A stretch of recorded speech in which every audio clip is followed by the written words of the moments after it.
Commissioner Einhauser, are you doing the honors? I guess so.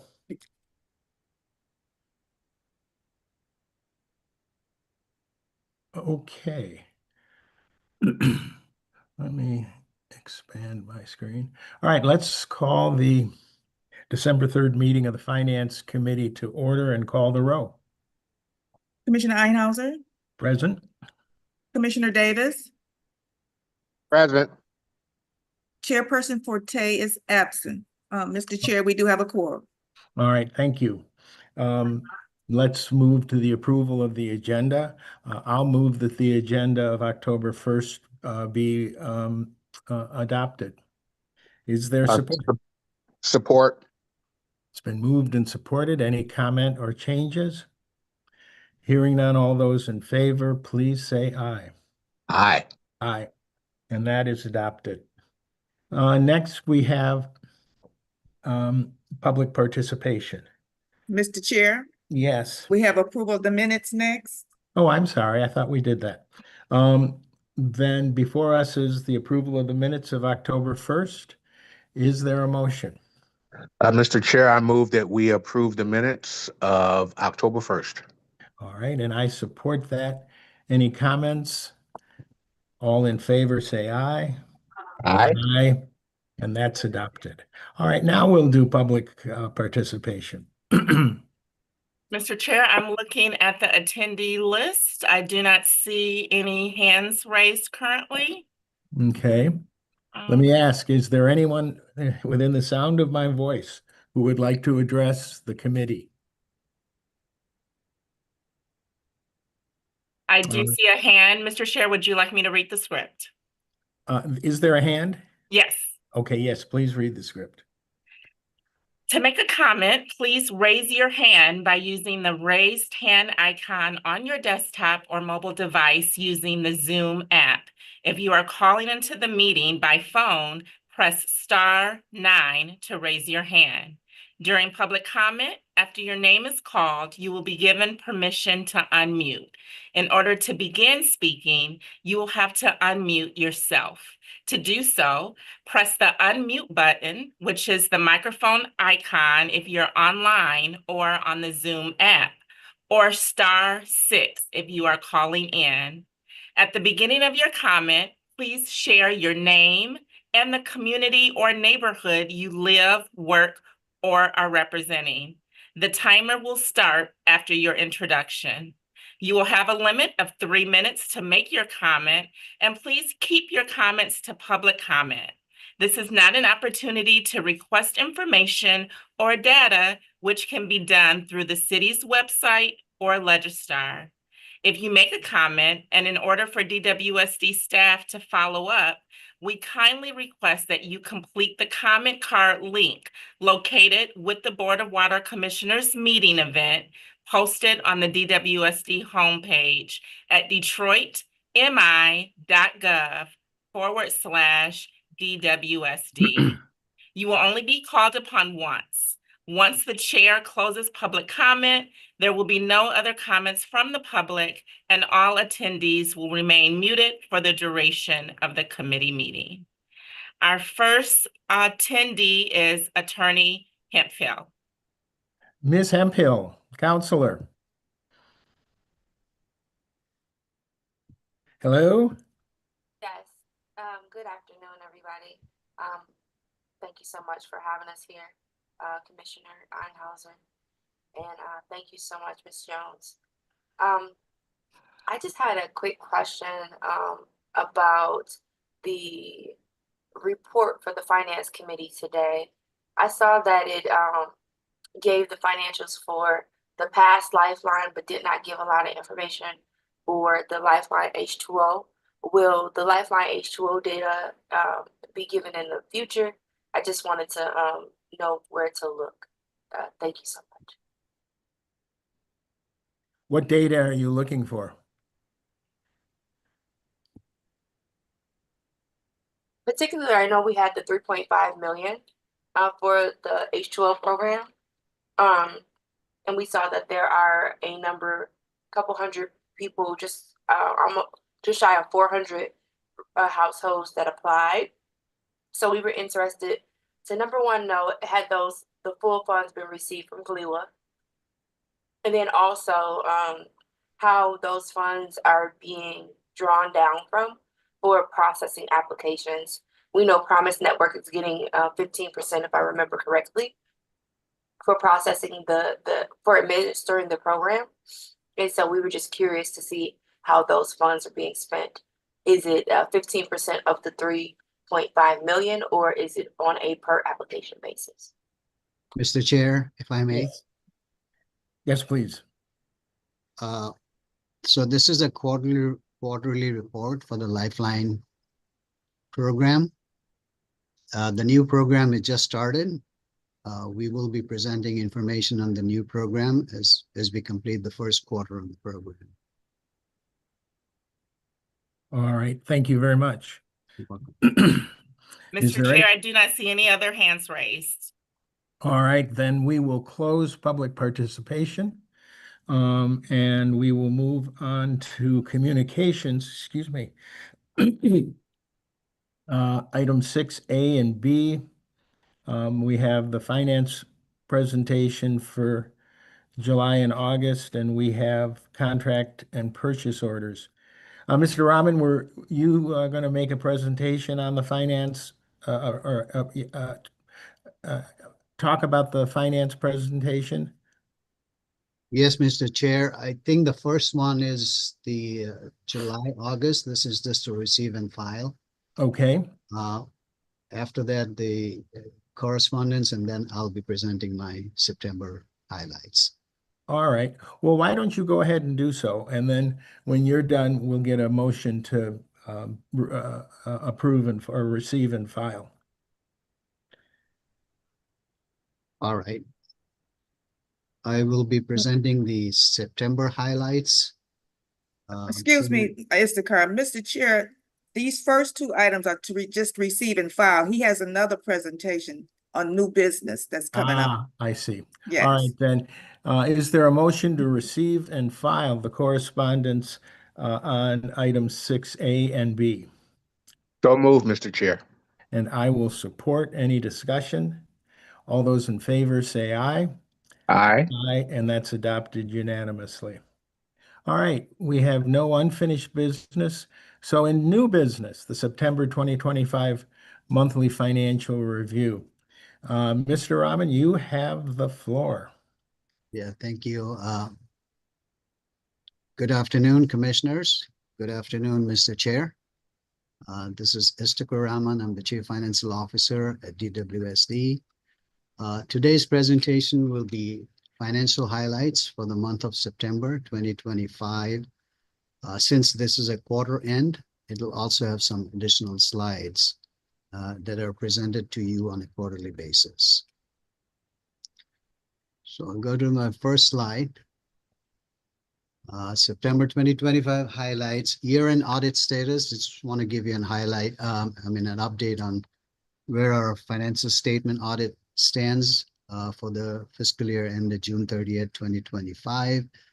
Plant Moran, our external auditors, just completed the field work for the FY25 financial statement audit. All entries have been booked, and we are just awaiting the issuance of the final audit report. In fact, we just received the first draft of the report this morning, and we just have started reviewing that. We do expect the audit to be completed and final report issued by mid-December 2025. The second item I want to give you an update is the fourth quarter and year-end budget versus actual revenue and expenses variance analysis report. This report, which was due several months ago, has been on hold simply because of the ongoing audit. We wanted for the audit to complete and finish before we complete this fourth quarter budget to actual analysis for all the revenues and expenses. So we do expect this report to be presented to the committee in January's meeting. The next slide is we start with our regular presentation, regular updates. This is operating cash. We continue to maintain our reserves, cash reserves, to support both our operating as well as capital programs on a system-wide basis for all our accounts, which includes the operating, the improvement and extension fund, the trust accounts, as well as the construction accounts. We had a balance of $264.9 million. Of this total, 98.4 million was in the water fund and 166.5 million in the sewer fund. On an overall basis, this is a slight increase from our August balance to the tune of $600,000. Within the operating cash, the balance was 7.5 million. It's a slight increase over the previous month of August. In the sewer operating cash, we had $29.2 million as of September, represented an increase of $1.7 million over August. This increase is due to lower payroll transfer in September versus in August. The next slide talks about our cash position in our improvement and extension fund. We continue to spend on our I&E cash as well as our construction cash for various projects. In our water I&E cash, we had $32.4 million at the end of the month, a decrease of $3.3 million compared to the balance in August. And this decrease is purely due to the payments we made on capital projects that are still awaiting reimbursement from the funding sources. On the sewer side, we had $51.4 million at the month end. This is an increase of $1.7 million over the previous month. This increase is due to reimbursements that we received from the various funding sources for capital projects. The next slide summarizes our cash position for our construction cash, which is really our bond account. We had $25.9 million, a decrease of $3 million. Again, the decrease is for expenditures we incurred on financing some of our capital projects. Capital expenditures tend to be higher during the summer months and fall. It's probably gonna tend slightly down as we go through the winter months. And in the sewer construction cash, we had $33.8 million, a slight decrease from the August balance.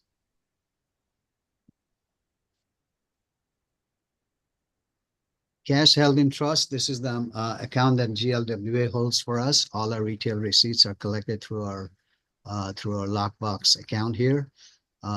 So the balance for the water fund was $32.6 million at the end of September, increase of 1.2 over August.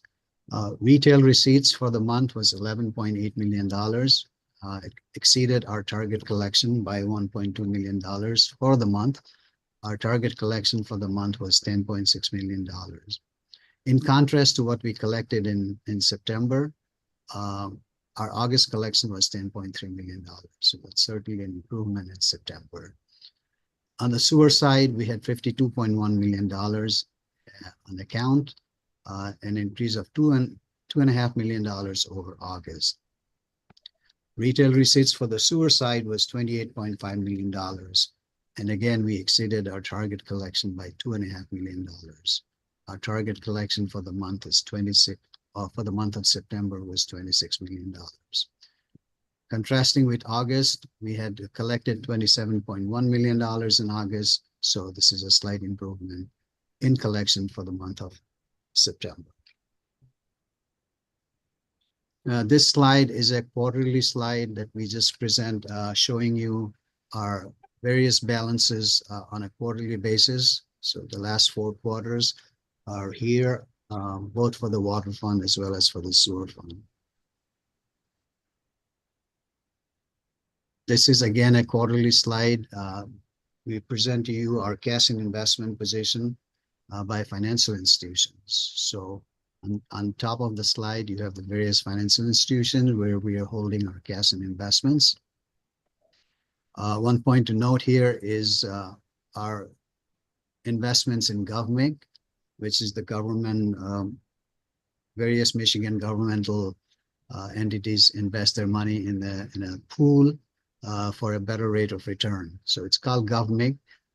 It's Government Michigan Corporation by name.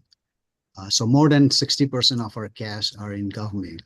The primary reason for this higher rate for investing so much money in GovMig is the high rate of return compared to a regular savings account or a regular deposit account, such as a CD, while at the same time it offers liquidity flexibility.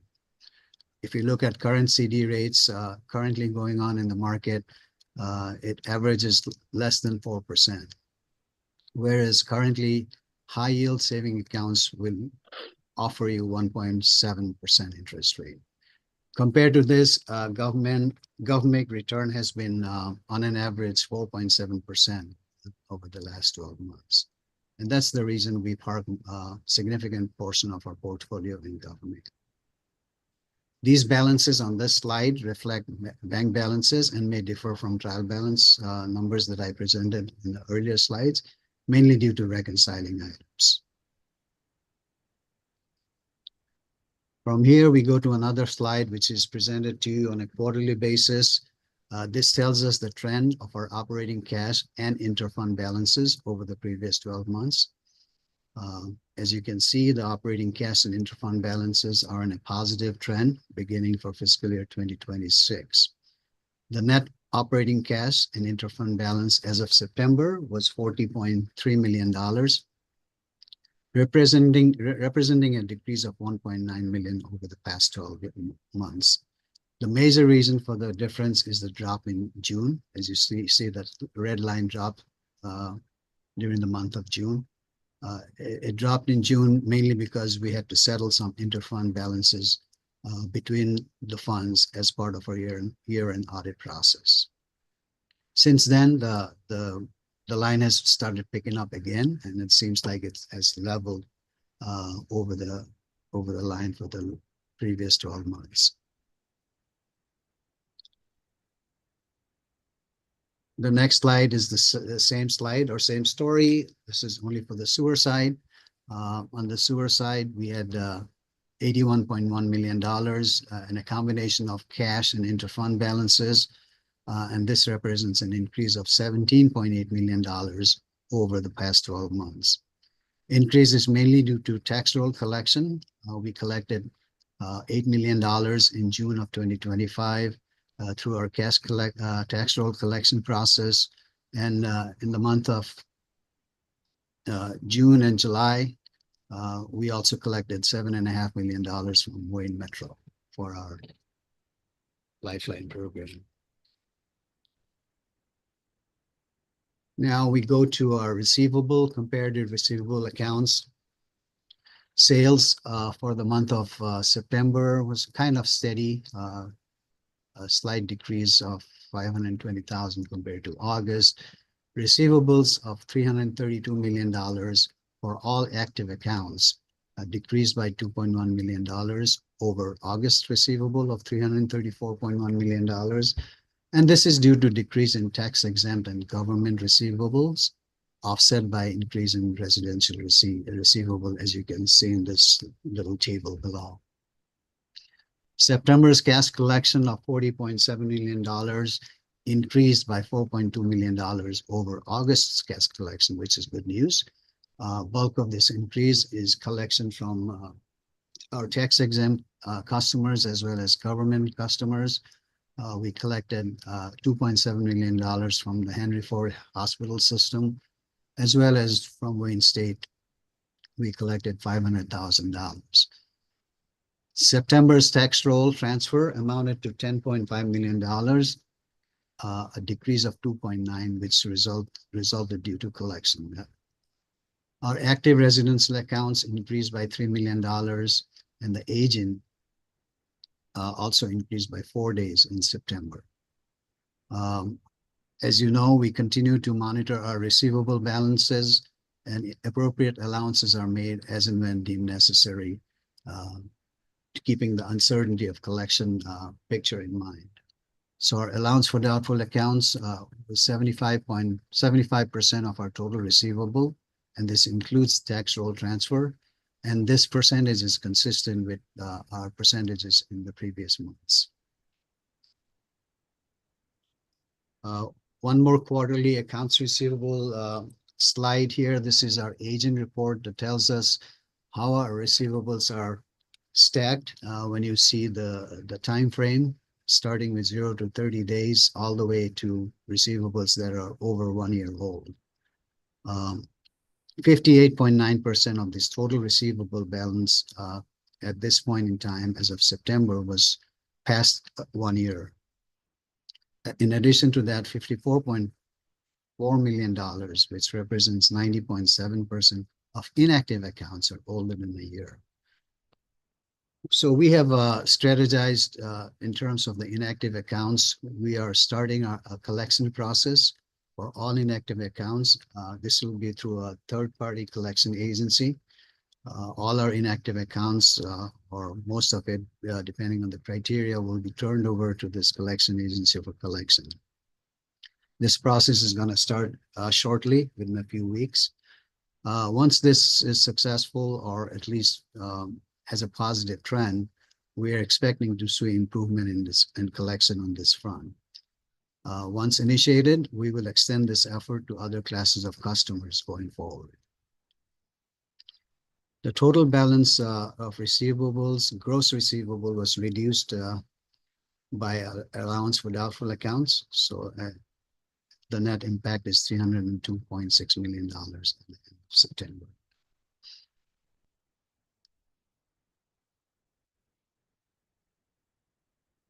Right, so here is our collection rate, 3-month moving average for all our customer classes. If you look at residential collection rate for the last 3 months, have averaged 94.9%.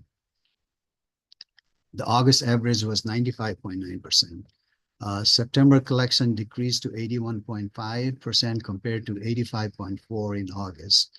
The average residential collection rate has climbed to mid-90s, primarily due to receipt of payments from Wayne Metro during the months of July and August. So that has kind of boosted the move-in average. But if you look at the month of September and August, again, the collection rate has come down to mid-80s and low 80s.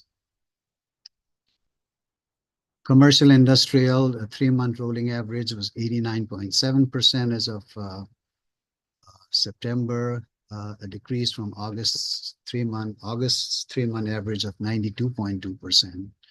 Industrials rolling average is very healthy at 103.8%, a slight decrease from 107.6% in August, but that's a very healthy collection rate. So collection rates for commercial and industrial continue to be on the positive trend. Government collection rate for the last 3 months averaged 95.1%, a significant increase from August rate of 90.2%. September's collection increased to 90.2% compared to 73.3%. This is due to timing differences. A lot of government agencies tend to pay at a certain point in time. So if you look at the trend, they kind of wait for a couple of months and then make all payments together. So that'll show the sharp increase and decrease in the curve on the left side. September combined collection rate was 86.7%. This is for all our active customer classes, which was slightly lower when we compare to August, 1.1% lower than August. The 3-month moving average rate for all our active customer classes was 94.8%.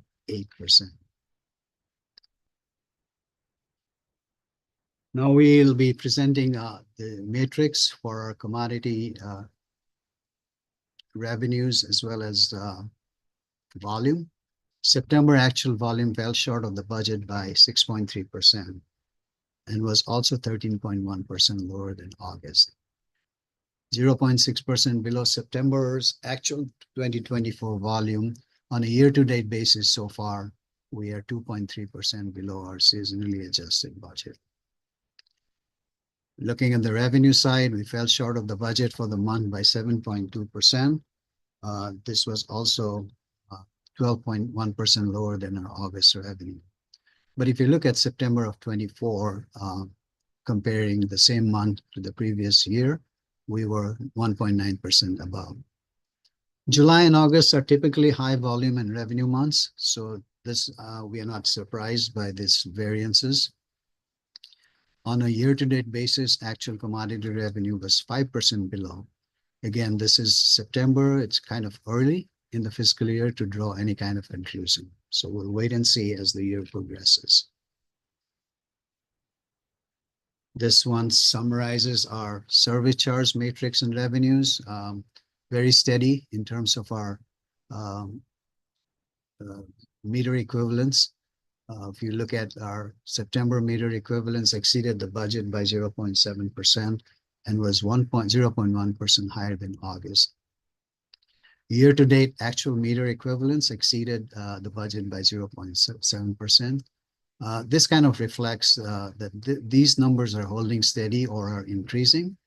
And in my mind, this can be attributed to the growth in the city.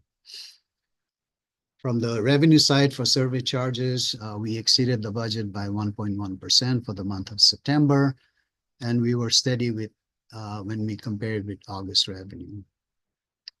We were also 2.8% above September of 2024, comparing the similar months to last year. On a year-to-date basis, our service charge revenue is at par with the budget, so we are moving along expectation. On the sewer side, it's a similar story. On the sewer side as water for volume and revenue matrix. So slightly down for the month of September when you're comparing with August, both for our meter counts as well as for, both for volume as well as commodity revenues. The next slide is for the sewer meter counts, as well as the associated revenues. These sewer counts exceeded the budget again. Similar story with the water when it comes to meter equivalents on the water side versus the meter counts on the sewer side. We are exceeding the budget expectations, although not by a whole lot, but definitely a steady increase month over month. On a year-to-date basis, our actual sewer service charge revenue exceeded budget by 1.4%. Moving on to drainage charge. So the BIA fell short for the month by 2.9%, was again 0.4% lower compared to August. But the good news is when you compare with the September BIA of last year, we are 1.9% above the last year's September number. On a year-to-date basis, we are slightly down compared to the budget. From the revenue side, we fell short because BIA fell short of the budget, so the associated revenues would fall, and it fell by 3.8%.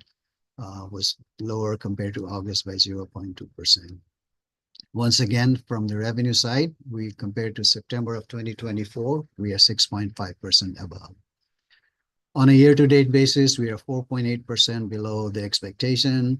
Although September BIA and associated revenues fell short of our expectation, the positive note is both these metrics exceed the BIA and associated revenues when we compare year over year.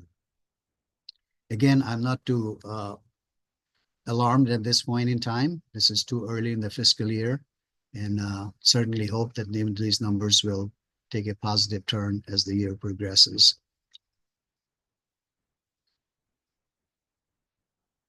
All right, so now we switch to our quarterly lifeline review as of September 30, 2025. Again, this is a quarterly presentation. This probably will be the last quarter presenting this original Lifeline program since we have launched the new H2O program. So just to summarize how we ended up with this, our original Lifeline program, we had an enrollment forgiveness of almost $48 million since the inception in September of 2022. Against that forgiveness, we collected approximately $24 million. We also had to write off $8.7 million because these funds were not eligible for reimbursement from the funding sources. So that left us a balance of $15.7 million on the enrollment side. Then looking at the gap side, which is the difference between what a customer owed on a Lifeline program versus what the actual bill would have been. So for the three different tiers that we had for 18, 43, and 56, we had $28.1 million in gap arrears when you compare what the customer owed per the Lifeline program versus what they would have owed if there was no Lifeline. Against this $28.1 million, we got $8.3 million through the RAP, which is Residential Assistance Program, leaving us a gap arrears of $19.8 million as of September 30th, 2025.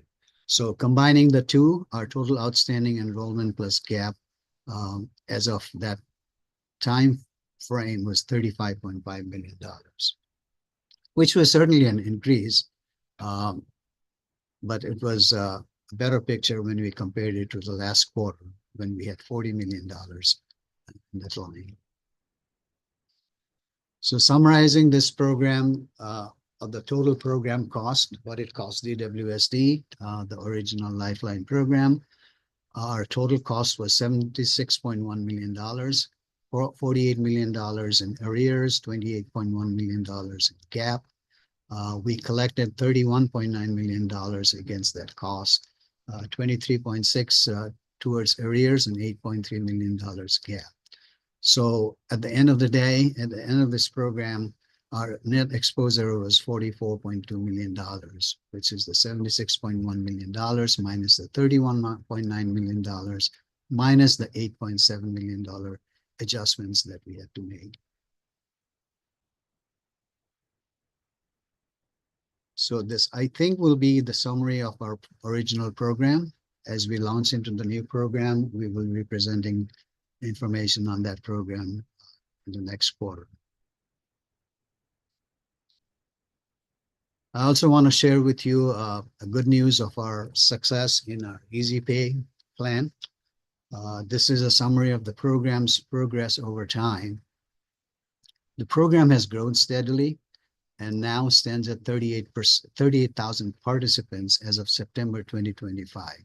The number has certainly increased since September, and Matt Phillips will provide you that number when he makes his presentation during the customer service committee meeting. But this information is as of September 30th, 2025. So as of September, we have collected $44.7 million, both in arrears and current bills. Of this $44.7 million, $11.8 million were collected towards arrears as of the month. So it's a fairly successful and fairly positive program that has grown over time. And I put the quarterly summary here for you to see how it has progressed over time. All right, now we'll switch gears to our quarterly budget to actual report for the first quarter of FY 2026. There aren't any significant variances yet, and some of these variances are expected to even out as the year progresses. It's kind of too early, just the end of the first quarter. So although you see some of these variances highlighted here, for example, the water commodity revenues for the first quarter, we exceeded the budget expectation on a straight line basis by 13.3%. Similar increase was noted in the sewer side, where it exceeded the budget by $3.4 million. Drainage charges fell short, as I mentioned before. And the shortage is mainly due to what we offer as green credits as well as residential credits for drainage fees. Again, I'm not going to read too much into these variances as this is a little too early in the fiscal year, but we hope that some of these variances will even out during the course of the year. The next two slides just summarizes the expenses. Again, some of these variances are there, but too early to draw any kind of conclusions. And the final slide here is our operating expense budget by object code. You'd see the significant variances is mainly in salaries and wages. This is due to our vacancies across multiple cost centers. As mentioned before, we do hope to smooth out these variances as we progress through the year. That kind of completes my presentation. I'll be happy to answer any questions.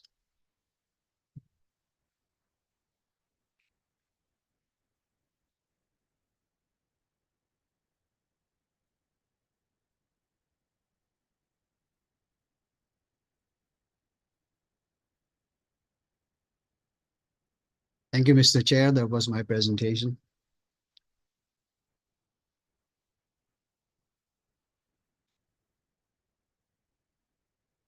Mr. Chair, you're muted.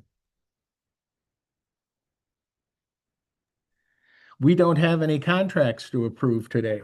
Is the next item the, oh, let me, the next item is the planning calendar? Yes, Mr. Chair, there aren't any changes to the planning calendar. All right, then we have before us the planning calendar. We'll be doing, next meeting then is in the new year, January 13th, 2026. Are there any other matters to come before the committee today? Hearing none, all in favor of adjourning, well, I will make a motion to adjourn. And all those, and is there support? Support. All those in favor of adjourning, please say aye. Aye. Aye. All right, thank you very much. We are adjourned. So the next meeting starts at 1:45.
Text her to 800 now. She sent text her to 800 now. Who's that? Jane.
Good afternoon.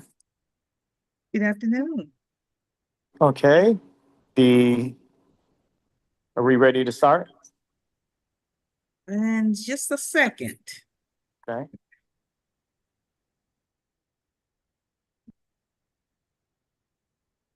Okay, we're ready, Commissioner. The Capital Improvement Program and Operations Committee will now come to order. Would you please call the roll? Chairperson Kinlock, Present. Commissioner Davis, Present. Commissioner Garcia. She plans to come and she'll be with us shortly. Mr. Chair, we do have a quorum. Thank you. Next item on the agenda, approval of the agenda. A motion is in order. Mr. Chair, I move approval of the agenda. Is there support? I support that. All those in favor signify by saying aye. Aye. Those opposed, this item stands approved. Next item is approval of the meeting minutes. Motion is in order, So move, Mr. Chair. and I support that. All those in favor signify by saying aye. Aye. Those opposed, this item stands approved. Next item on the agenda is public participation. Do we have anyone present who would like to address this committee? Mr. Chair, we do have hands raised and they are new to the committee. If you would like me to read the instructions, I can. Please. You may proceed. To make a comment, please raise your hand by using the hand raise icon on your desktop or mobile device using the Zoom app. If you are calling into the meeting by phone, press *9 to raise your hand. During public comment, after your name is called, you will be given permission to unmute. In order to begin speaking, you will have to unmute yourself. To do so, press the unmute button, which is the microphone icon if you're online or on the Zoom app, or *6 if you are calling in. At the beginning of your comment, please share your full name and the community or neighborhood you live, work, or are representing. The timer will start after your introduction.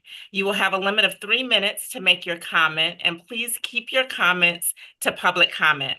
This is not an opportunity to request information or data, which can be done through the city's website and Legistar. If you make a comment in order for DWSD to follow up, we kindly request that you complete the comment card link located with the Board of Water Commissioners meeting event posted on the DWSD webpage at detroitmi.gov/DWSD. You will only be called upon once, and once the chair closes public comment, there will be no other comments from the public, and all attendees will remain muted for the duration of the committee. Mr. Chair, our first person is Ms. Brown.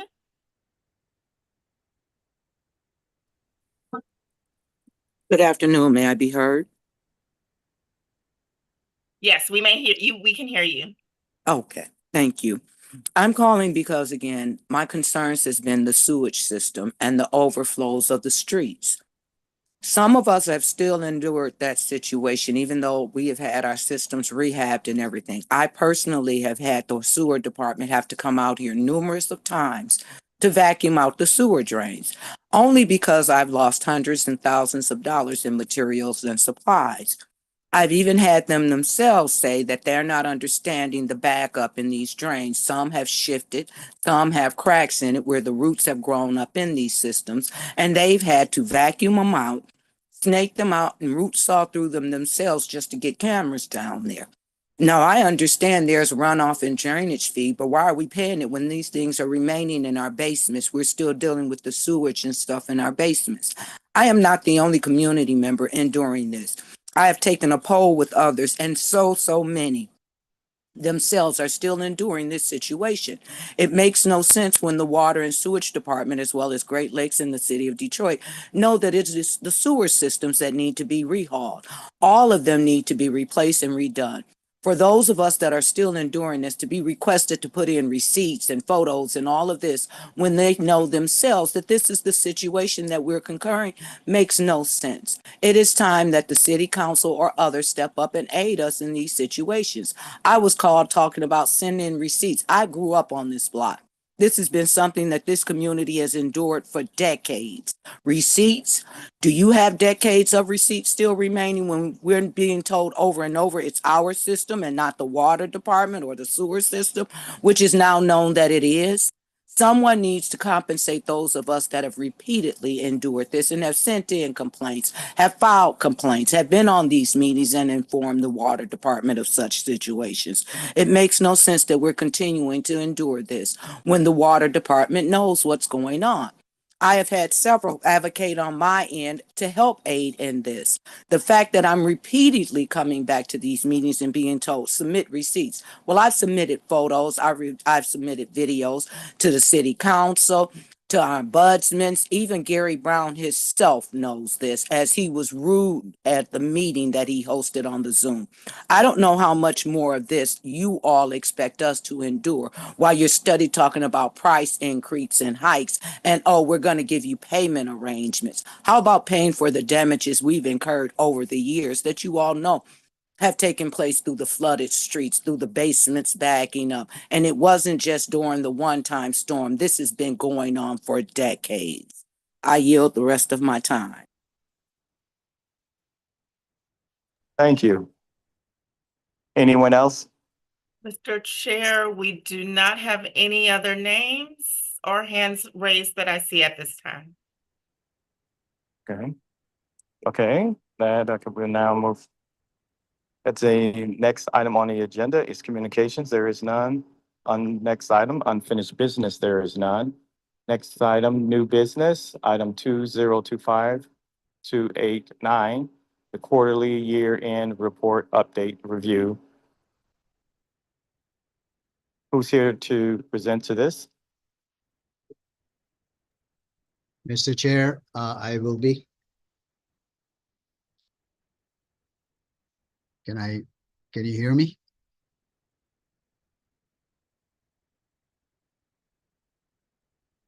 Hello, can I be heard? I hear you. Yes, we hear you. All right, thank you. Good afternoon, commissioners. Good afternoon, Mr. Chair, Mr. Karaman, CFO, DWSD. Today's presentation is the budget to actual variance report that we are required to present to you on a quarterly basis. This is the fourth quarter and also happens to be the year end, June 30th, 2025.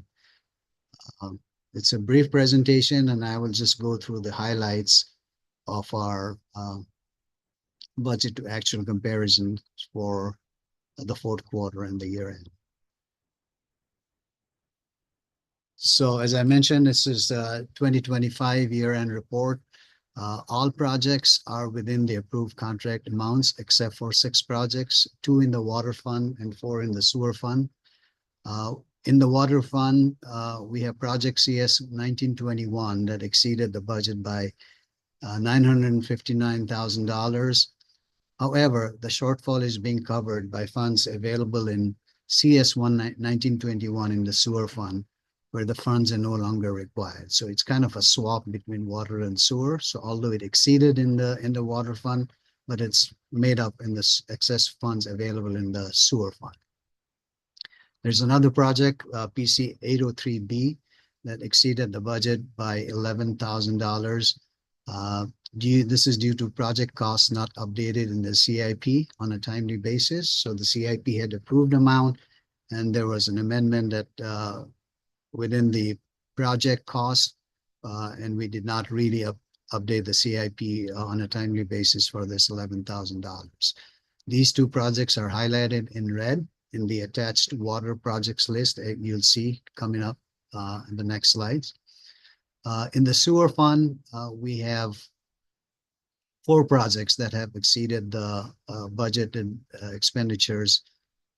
Project number DWS 917 and DWS 918 exceeded the budget by $1.4 million and $446,000 respectively. And this is due to legal settlements. So these contracts went through legal settlement process, and whatever came out of the legal settlements, we had to pay those amounts. And because of that, it exceeded budget for these 2 projects. Sewer project number DWS 931 exceeded the budget by 922,000. Again, this was due to the CIP not being updated on a timely basis, even though the project expenditures was within the authorized amount that you authorized in a subsequent amendment. Sewer project PC 803B exceeded the budget by $11,000. Again, our CIP, formal CIP project list was not updated on a timely basis. But the expenditure, although it exceeded the budget, seemingly was within the board approved amended amounts. These projects are also highlighted in red in the attached sewer project list. Except for these, all other projects are currently active, are in the process of starting, and the amounts remaining are expected to be expended during the course of the contracts. All these active projects for both the water and sewer funds, giving you total project cost amount expended through June 30th, 2025, and the budget to actual expenditure comparisons are summarized in the water and sewer list in the following slides. So these slides that follow kind of summarizes all the projects by project number, total project cost, amount expended through June 30th, and the variance in the last column gives you the reason for the variance. So except for the ones that I highlighted in red, all other projects are within budget, and remaining amounts will be spent during the course of the contracts. That's a short one. It's done.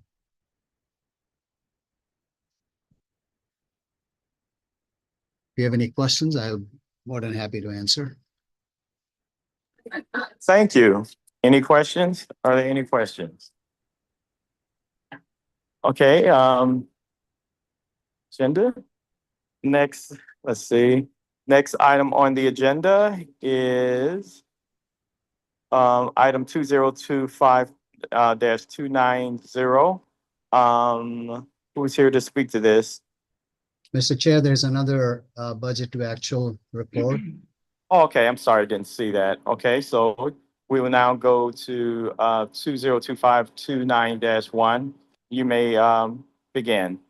All right, so again, this is a similar report to what I just did, except the differences. This is for the first quarter of fiscal year 2026, and the quarter ended September 30th, 2025.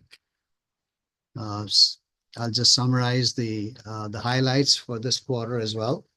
All project expenditures here are within approved contract amounts.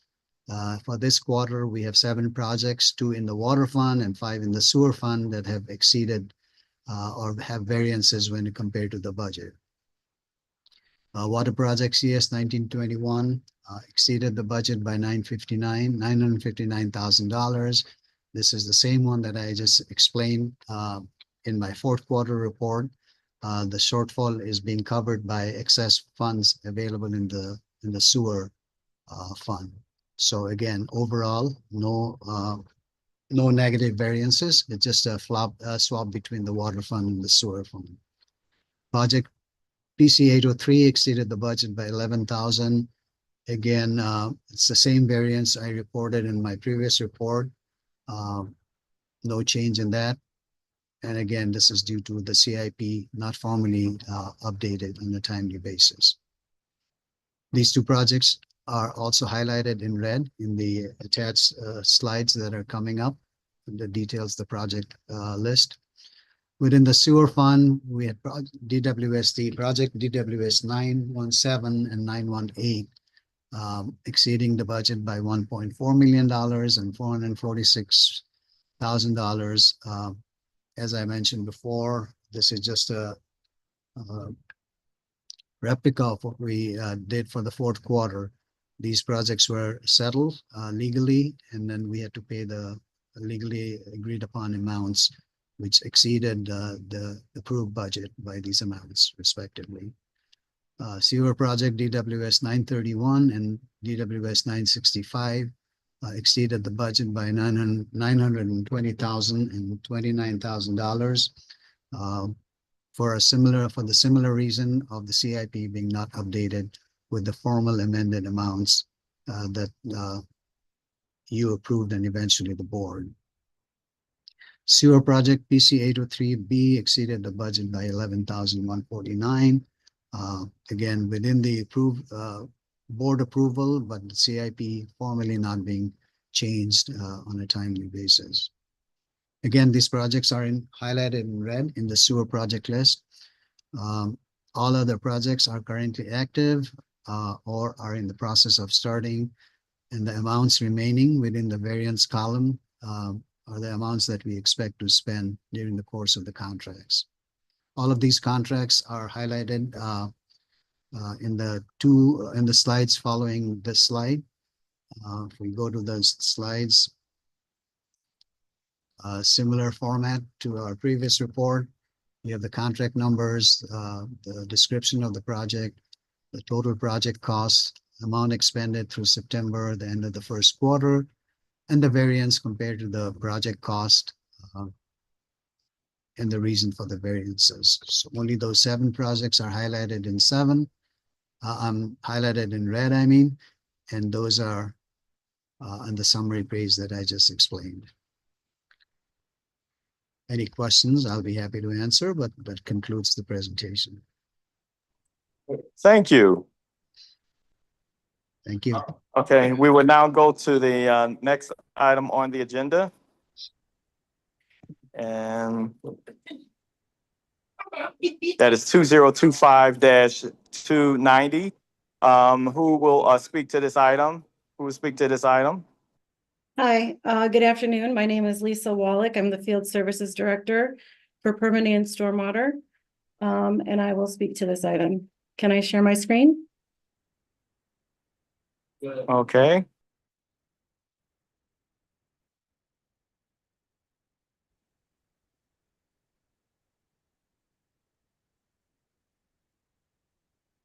No, that is not the right screen.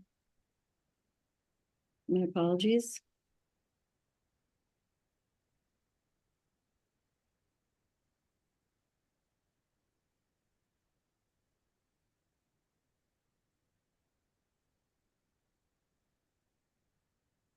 Are you able to see my screen?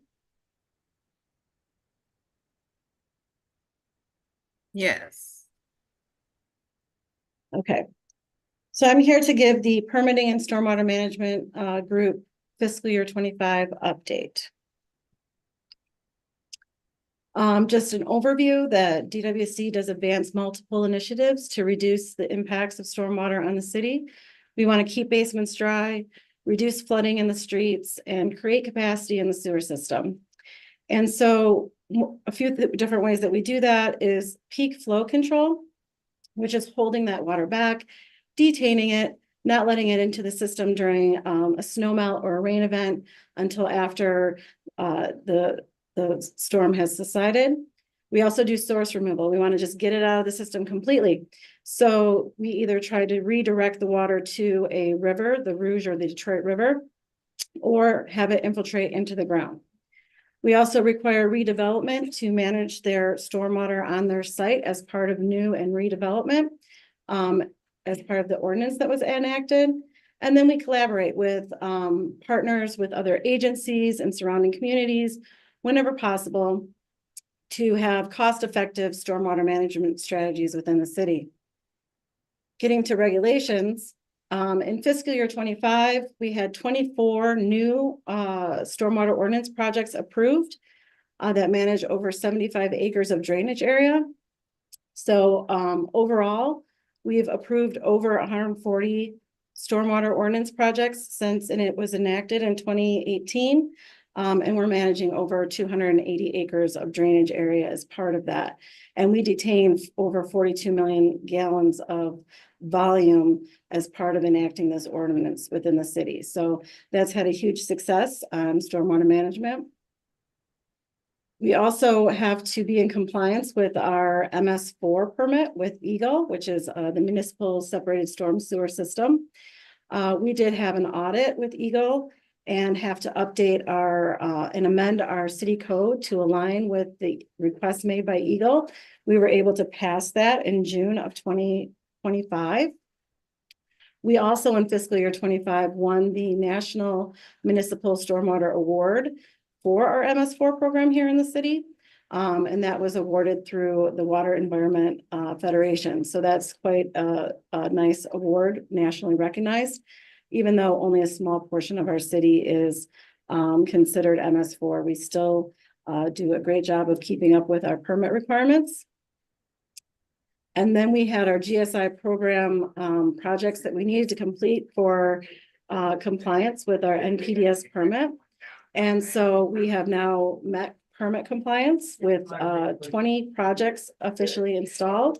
The last one being the large nature-based Far West Green Stormwater Infrastructure Project. And we have done over $46 million worth of construction towards stormwater management, as you can see on the map on the right. And we reduce volumes to our combined sewer system by 167 million gallons per year through this program.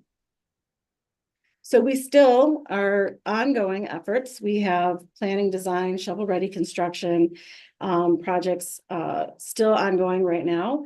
So we did receive grant funding for 3 studies that was approved and given to us. However, the current administration has paused or withdrawn that. So we're waiting to see if we can move forward with those studies, but we have several fully funded by grants studies on the east side that are underway, trying to find ways to manage stormwater in that area and hopefully get it redirected to the Detroit River, freeing up capacity in the combined sewer system. And we're also looking at future phases for the Brightmoor project that is currently under design to be funded by the CDBG funds of $25 million. And then we have shovel-ready projects, our Schoolcraft and our West Chicago North. Both of those, we applied for grants and we are hoping they advance to construction in the near future. Then we have a collaboration project, which is a sewer reconfiguration near Riverside Park, which is fully funded by Centerline, where we're turning 2 combined sewer overflows into stormwater only overflows. Then we also have our West Chicago South, which is the majority fully funded through grants and principal forgiveness at $19 million that's under construction. And then we have 4 projects under construction in the Finkel area, including Blackstone, which are partially grant funded.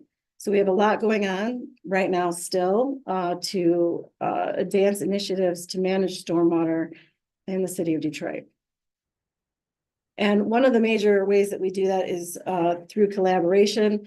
I already spoke to the sewer reconfiguration near Riverside Park, which is a $6 million project funded by Centerline. That's going to get 29 million gallons out per year. Far West, which we recently completed, which was $32 million, was funded in the most part by Evergreen Farmington.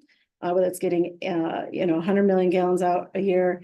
And then the remainder on the slide are MDOT collaboration projects where we've done a lot of work with MDOT to try and redirect their water or manage their water and get it out of the system. So in total, these collaboration projects are over $500 million worth of investment in stormwater management in the city of Detroit. And we manage, they collectively manage over 500 million gallons per year. So the Stormwater Hub, this was a project that was developed with our nonprofits, and we continue to maintain it. And it promotes GSI and stormwater management within the city and shares resources. It's an interactive map that you can click on projects and see how they work and the different methodologies used to manage stormwater. And as of October, we had 295 projects listed on the map. And these are people from the private industry. Some of them are our entries, but it's a collective of everybody within the city adding projects to the site. And in fiscal year 25, we had 15 additional projects added to the site. And so permitting is the other portion of work that this team does. And we have in fiscal year 25 completed several hundred permits. They are outlined here on the screen. We had BC cycle reviews over 370. We had water and sewer permits only almost 250. Demo clearance over 100. Hydrant permits over 175. We did flow tests, reports 86, and then sewer repair at 15. So they do a lot of work here to issue permits and keep development moving forward without delays. And as part of that, we also work with Eagle on the private development for permits that require our private development to install new public infrastructure. So we did 16 Act 399 permits that were approved with Eagle in fiscal year 25 and 2 Part 41 permits. And in general, in 2025, some of our large improvements that we took on was collaborating with our partners at DWSD Engineering to update the standard detail packet. We also updated the fee schedule to add a permit plan review fee. We implemented the procedure for our inspectors to issue tickets to people who are violating city ordinance by either connecting to our water or sewer infrastructure or illegally using a hydrant without a permit. And we also really collaborated with Eagle to try and expedite their review of these private industry permits. So we really made a lot of headway there and have a much faster turnaround time with Eagle on those permits. And one other thing that we continue to do that we've implemented is virtual office hours. And in fiscal year 25, we had 105 virtual office hour meetings where we answer any questions that the public may have regarding stormwater, drainage, green credits, and permitting. So, and the ordinance. So we held 105 of those, and that is heavily advertised with our partners at BSeed, the mayor's infrastructure team, and DPW. They also will send our link to how to schedule an office hour out to customers. So we are reaching as many people as possible to help improve the city's development and get people through the permitting process with ease. And with that, I'll have one more thing to mention that we just won the National Environmental Achievement Award for our Green Stormwater Infrastructure Management Program. So that in the Community Leadership Program, which is a very prestigious award that we just won as part of our stormwater efforts here at DWSD. So with that, I'll take any questions that you might have. Are there any questions? Are there any questions? Thank you. Let's go back to the agenda.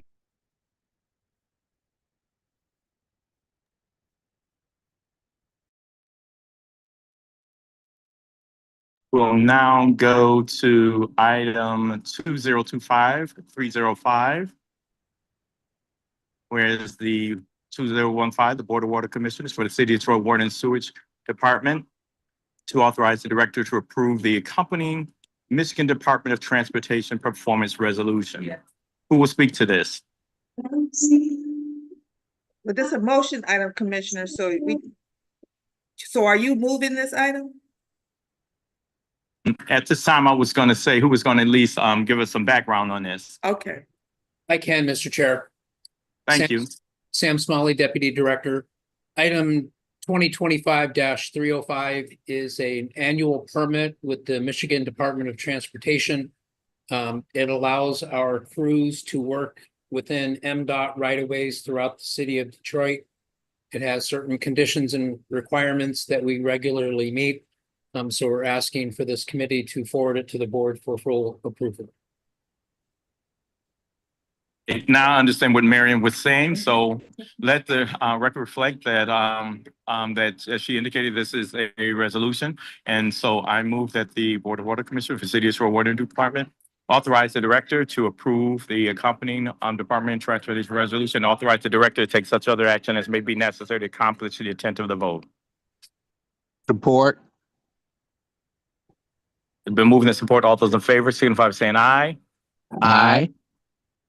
Those opposed, the item stands approved.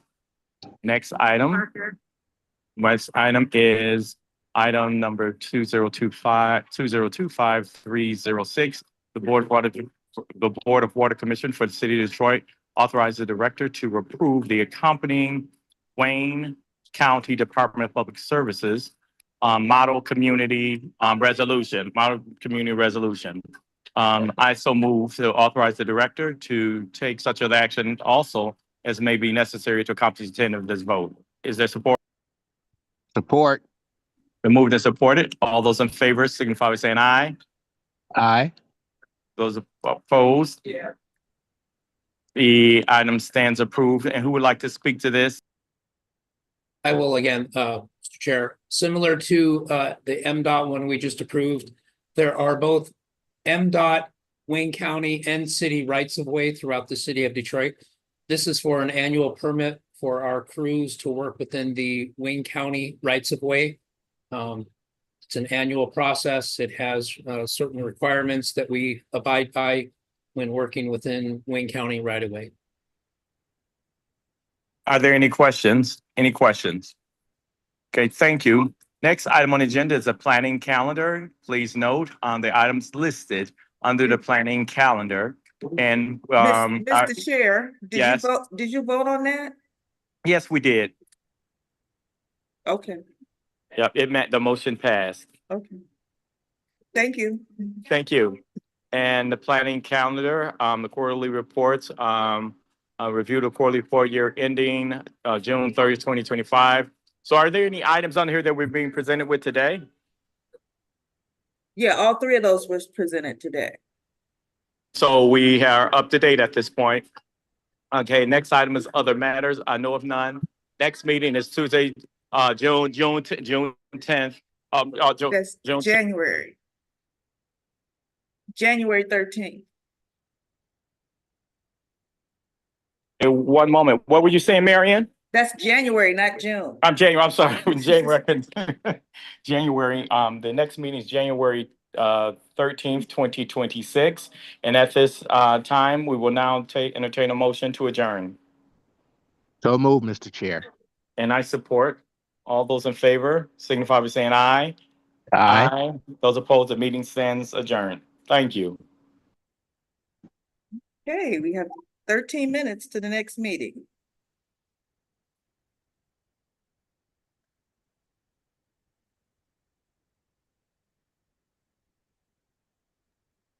Standing by. Okay.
Are we starting soon?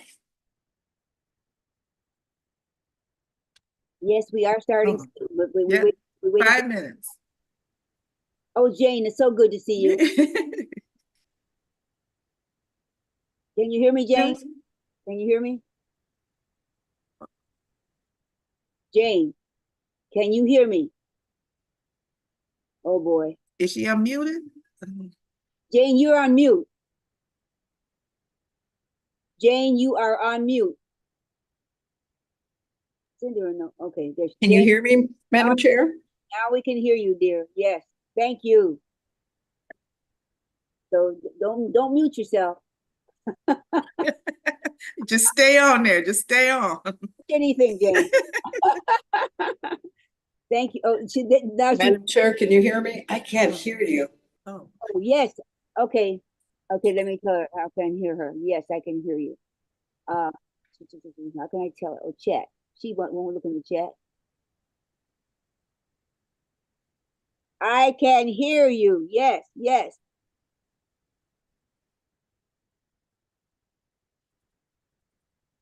Yes, Jane. I'm shaking my head up and down because I can hear you. Oh, let's see how I can let her know. Madam Chair, can you hear me? Yes. I cannot hear you. I don't know how we fix that. I can hear you. I can hear you. Yes, yes.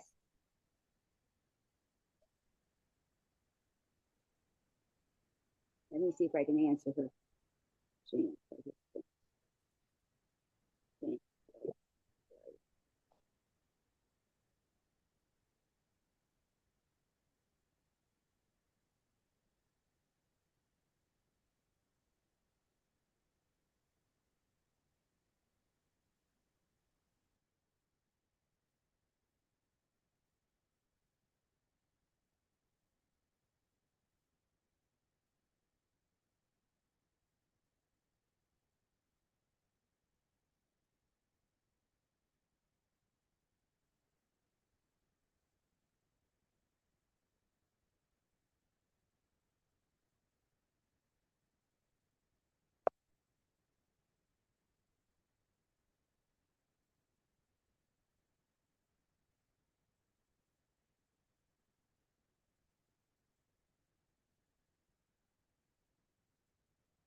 Madam Chair, can you hear me? I cannot hear anything. Yes. I know you can hear me, but I can't hear anything, so.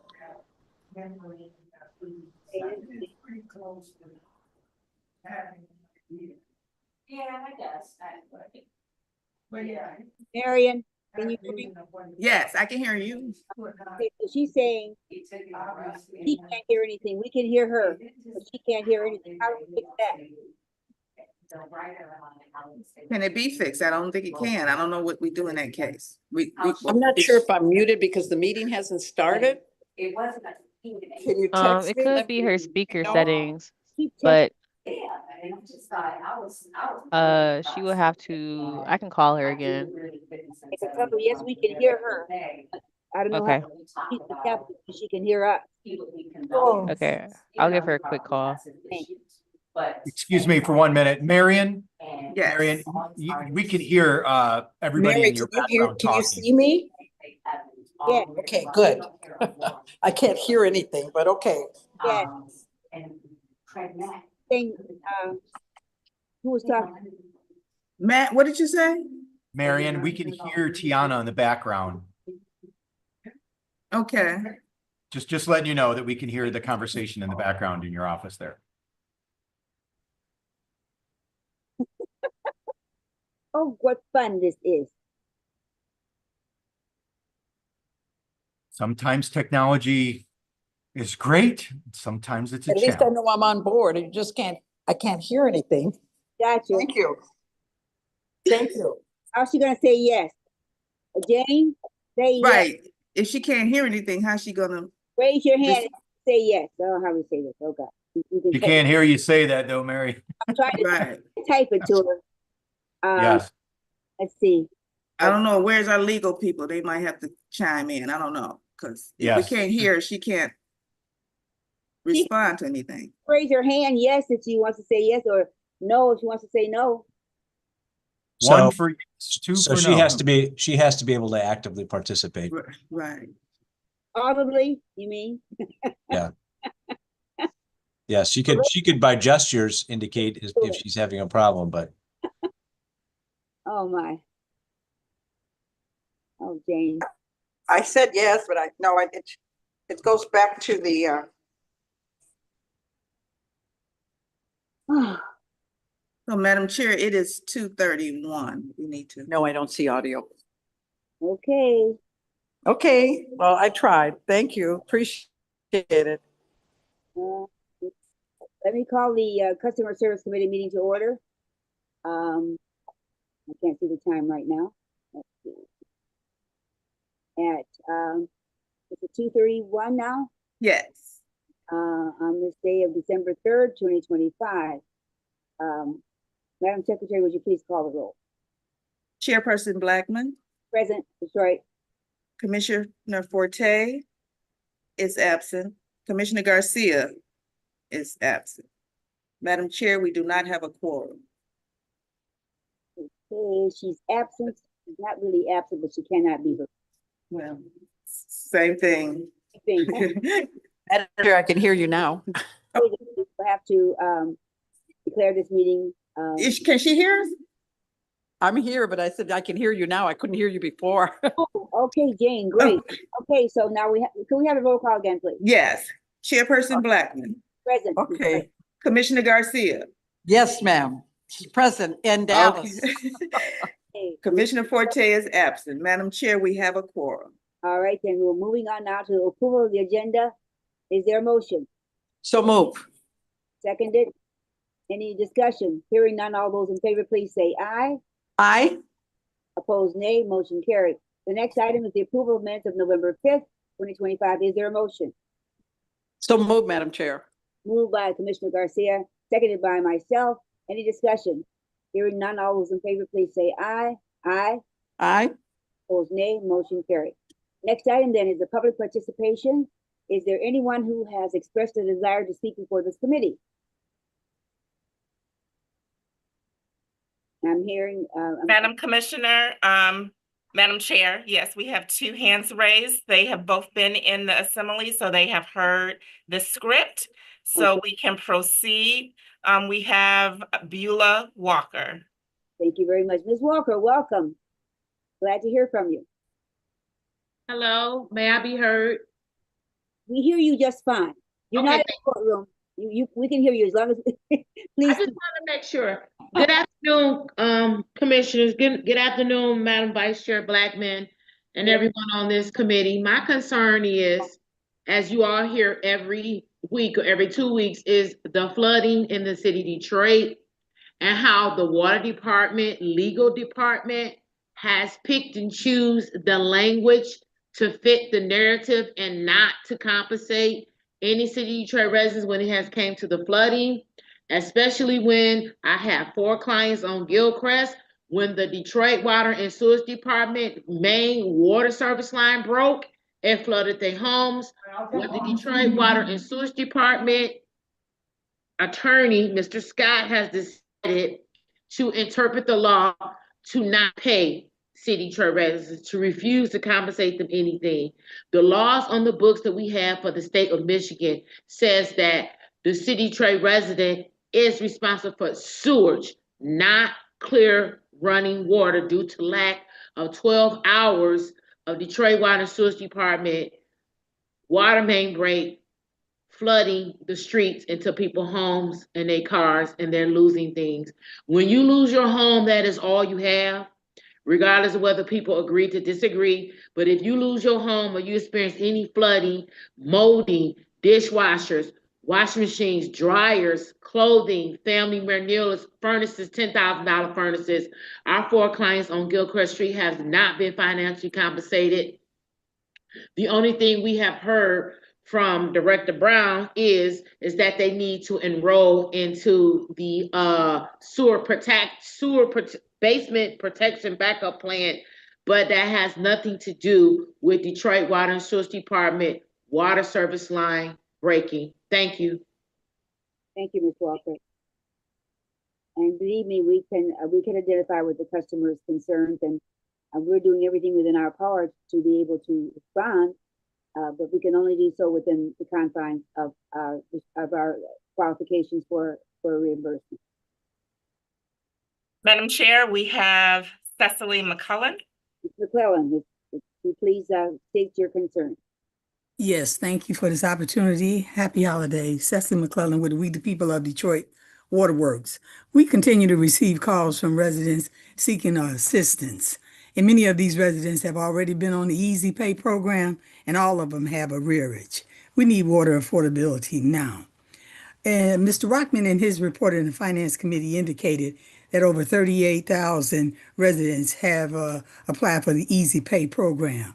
Of that 38,000, over 12,000, 32% could not maintain payment. Later on in this committee, Mr. Phillips will indicate that the new H2O Lifeline program has enrolled 386 residents. 167 of those residents, 43%, have been approved. 147, 38% have been denied. I suspect largely because of arrearage. Both of these programs indicate a large failing for low-income residents in the city of Detroit. We support the water affordability now legislation that is in Lansing, that is House Bill 4555 and House Bill 5170 through 5173. These bills look at alternative ways to finance and support a water affordability program. We need to begin to look at ways to ensure that the low-income residents of the city of Detroit can receive water assistance and have the dignity of maintaining water. We do not need to go into the winter months or begin to look at large number of shutoffs of our residents. Thank you very much for your time. Is there anyone else who's indicated a desire to speak for the committee? Madam Chair, yes, Attorney Hemphill. Okay. Attorney Hemphill, welcome. Peace and blessings again. I just had a couple of questions. I had a resident reach out to me today who was on the Lifeline plan and applied for a Lifeline H2O. A couple and was concerned that they had not received any notice that they applied. So it sounds like what happened early on in the Lifeline program, that they applied, they called DWSD, they applied with a customer service rep who helped them to walk through the online application. And then after that, she's unclear about what her status is. So she's waiting to hear more. And this is a resident who previously, not too long ago, within the last, I believe, year, received a shutoff notice because she owed 1 cent on her water bill. It's an elder in the community, and she is greatly concerned about her water services. Lifeline she's been on Lifeline for a couple of years now, and wants to make sure that she does not lose her access to water, especially in these holiday months, especially in these very cold winter months. So again, what notice are residents receiving when they apply to Lifeline program? Also, I had a question about the financial aspects and payments being received by Promise Network. I know that it's a $0 contract, and that Promise Network, which is a debt collection agency, is receiving 15% for processing applications. How was that 15% being calculated? Is it 15% of the 3.5 million, a flat 15% out of that? or is it a per application that they're processing? We've asked that a couple times, but we're not able to get clarity. We were hoping now that the program is live, that we're able to gain clarity on that. And thank you for updating that dashboard. It is very helpful as we engage with the community, and community is asking for updates and what's going on, and we're able to point them to that dashboard. Will that dashboard continue to be updated weekly, or how often will it be updated? So, question about the notice, the particular financials of that $0 contract, and then the dashboard. Thank you so much. Thank you, Ms. Hemphill. Okay, Attorney Hemphill, thank you. Madam Chair? Yes, Mr. Phillips. Yeah, if I could just provide an update for Ms. Hemphill, is that the dashboard, as has been for the past 3 years, will be updated on a monthly basis. Thank you for that. And if Ms. Hemphill could provide me, I know she knows how to contact me. She has in the past. If she has the name and telephone number or contact information of the resident that is waiting for a response, I'd be more than happy to provide that. So if she could just send that directly to me, as I've requested in the past, that would be fantastic. And as Tamara will report shortly, in all the cases except for the ones that are currently pending, and that's just a handful, I think 28 are waiting for an answer out of the 800. They've all been responded to within less than a day. I think the average right now is less than 12 hours. So it would be unusual that we had not responded to this particular. Very unusual. Yes, that's why I'll personally take care of it. Thank you. We look forward to getting that information to you. Okay. Is there anyone else who would like to speak before the committee at this time?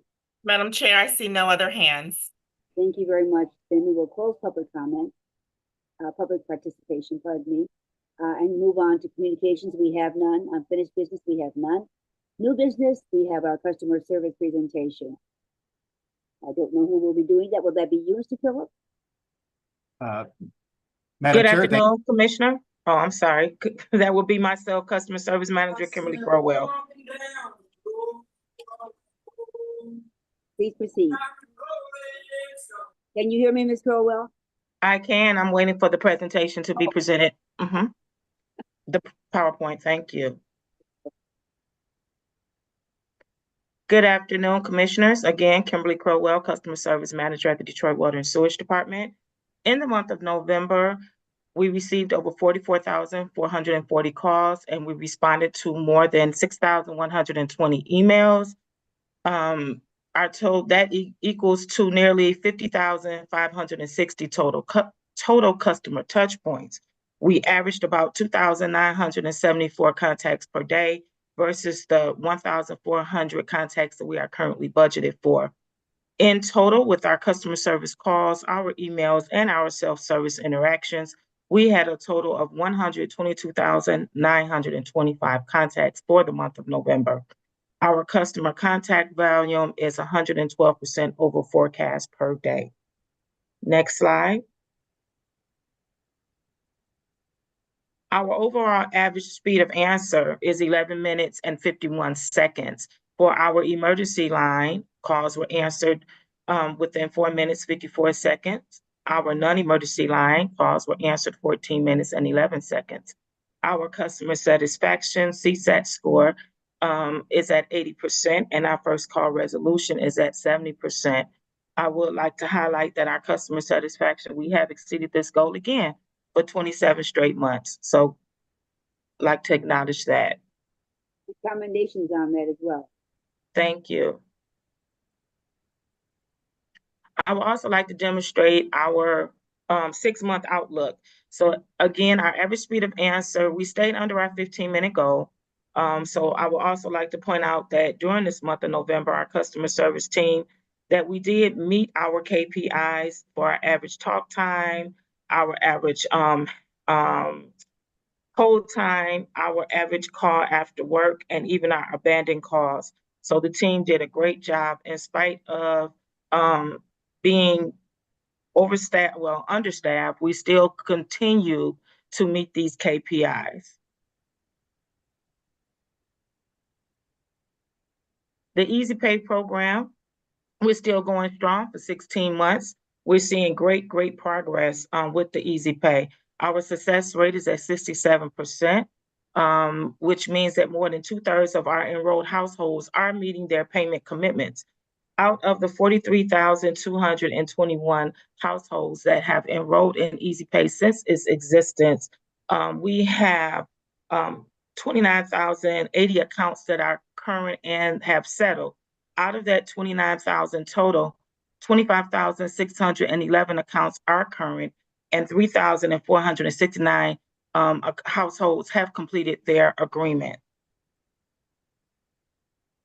We have also generated 15.8 million in arrearage installment payments. So this program is very successful. Absolutely, that's phenomenal. Thank you. So this completes my part of the presentation. I will now transition over to the planning calendar where Lifeline H2O will be presented by Tamara Smith. Welcome, Ms. Smith. Thank you. Good afternoon, Chair, members of the board. My name is Tamara Smith, and I'm the project manager for Lifeline H2O and customer service. So this slide shows our application activity to date. We received 811 applications, 397 customers have been approved, and 326 were denied. Our average decision time is less than a day, which shows the system is processing efficiently and customers are getting fast answers. Let me stop you right there before you go on to the next slide, please. So are the ones denied, are you going to go into detail as to what the denials included, or can you share that with us at this time? I can say the top denial reason is missing documents. So submitting not the full list of documents. So for instance, if someone is submitting an award letter, we need all pages of the award letter, not just the first out of 5, we'll need all 5. In regards to income, those people who may not qualify with income, our system uses AI to detect that within the application. So they actually don't get to submit the application to get denied. It lets them know in real time as they submit. So these denials are mainly missing documents or they did not submit the required documents. What is the procedure then for letting them know that they must resubmit with all of the documents needed? Yeah, so they'll get on-screen information as well as they'll get an email explaining that. Okay. If they are on the phone, our reps will also explain that to them over the phone. Okay, they are eligible to continue the process as long as they submit the appropriate information. Yes, in fact, each day our denials can go down, and they have been going down because they go and resubmit the documents, and our approvals will go up with because they get approved. Okay, very good. Thank you. You're welcome. Madam Chair, if I could just add one more piece of, I think, brilliant information is that, you know, in the past, it may have taken weeks, if not longer, for our residents to receive a response on why, even if their application was approved or denied. And again, like Tamara just said, the team is providing a response back to our residents in less than a day of whether or not they're approved or denied. And like Tamara stated, if they're denied, it's telling them the reason why and what's missing. The really brilliant piece of information is that within 4 hours, 50% of the people that were denied due to something that was missing, they actually reapply with the right information. So that is a fantastic piece of information or data point, is that it's such in real time getting back, and it's so detailed that our residents are turning that application right back around to resubmit. So I just wanted to point that out. It's something we have not witnessed or seen in the past with the old technology. My apologies, Tamara, for interrupting. No, that was very helpful. Thank you so much. I'm sure Tamara doesn't mind. Not at all. Any other questions or questions by committee members? Okay, please continue.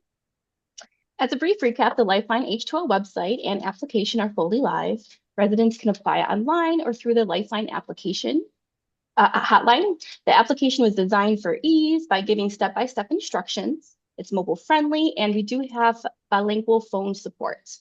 To support the launch, we also focused on direct communication. Next slide. We mailed this notice on the right to the 8,000 customers who were previously enrolled in the Lifeline. The flyer explains the transition to Lifeline H2O, outlines the $34 monthly bill, reviews eligibility requirements, and provides the QR code, website, and the hotline number. Along with the mailer, we made sure the application process itself is accessible. So there are 2 easy ways to apply. Residents can apply online at lifeline.detroitmi.gov, where they can fill out the application, upload their documents securely, and receive on-screen confirmation. For customers with limited internet access, the hotline offers guided phone support with our service center located at 735 Randolph, available for document drop-off. So they'll call 313-435-2055. An agent will assist them with filling out the application, and they will receive an email with a link for them to submit their documents. If they can't submit their documents via email, they can definitely come down to 735 Randolph and drop their documents off. Here's a brief look at what customers see when they begin the application. So the application walks customers through each step, and it's designed to reduce errors and keep the process straightforward. They begin by entering their account information and their contact information, and then they add their household members. After entering their information, customers upload their documents either by taking a photo or submitting existing files from their device. During that, our system uses AI to quickly review documents. So if customers are already enrolled in categorical eligibility programs such as FAP, MEEP, or SNAP, they can submit the full award letter as proof of income. And that automation is a major reason why we're seeing such a fast decision time and a smooth customer experience. And once documentation is submitted, they will review the terms before they submit their application, and then they'll receive that immediate on-screen confirmation. After submitting, customers also receive status updates, so they will always know where they are in the process. So that covers the customer experience. I'll pause here for any questions from the board. Garcia, do you have any questions or comments? I'm not sure she can hear me, but thank you very much. That was very helpful and very informative. Thank you.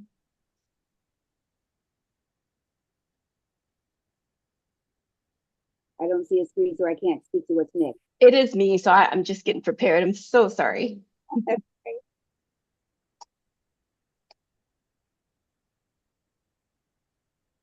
Madam Chair, the next item on the agenda is other matters.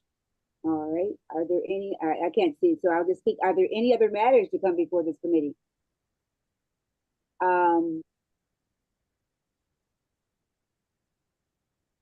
No, the planning calendar, what we just received was everything we wanted to have on the planning calendar. Madam Chair, we just covered the planning calendar item, so we checked that box. Anything else? Okay. There are no other matters to come before this committee, so next meeting of the Customer Service Committee is January 13th, 2026, just as the other committees.